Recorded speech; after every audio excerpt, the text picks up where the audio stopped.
স্বপ্ন কারোর সাথে শেয়ার করতে নেই, যেটা মানুষ ঘুমিয়ে ঘুমিয়ে দেখে, এটাও স্বপ্ন। আবার আরেকটা আছে যেটা মানুষ ঘুমাতে দেয় না, ওইটাও স্বপ্ন, ওটার ভিশন বলে। এই দুইটার একটাও কারোর সাথে শেয়ার করতে নেই। এর কারণটা কি? কারণটা হচ্ছে স্বপ্নের ব্যাখ্যা যেমনটা করা হয় তেমনটাই হয়।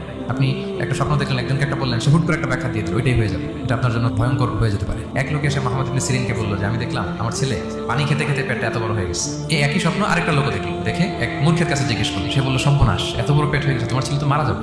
ঠিকই কদিন পরে ছেলেটা মারা গেল।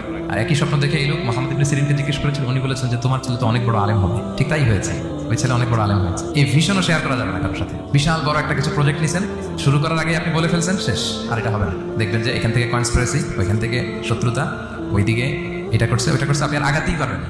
সো স্পেশালি যদি কোনো ভালো স্বপ্ন দেখেন, এট দ্য সেম টাইম খারাপ স্বপ্ন যদি দেখেন, এটা আপনি শেয়ার করবেন না কারোর সাথে। কারণ স্বপ্ন এটা কেবলমাত্র মন মস্তিষ্ক প্রসূত কোনো বিষয় না। মুমিন জীবনে এটা অনেক অর্থবহ। মাঝে মাঝে স্বপ্নের মাধ্যমে আল্লাহ মানুষকে বার্তা দেয়, এলহাম পাঠায় স্বপ্নের মধ্যে দিয়ে।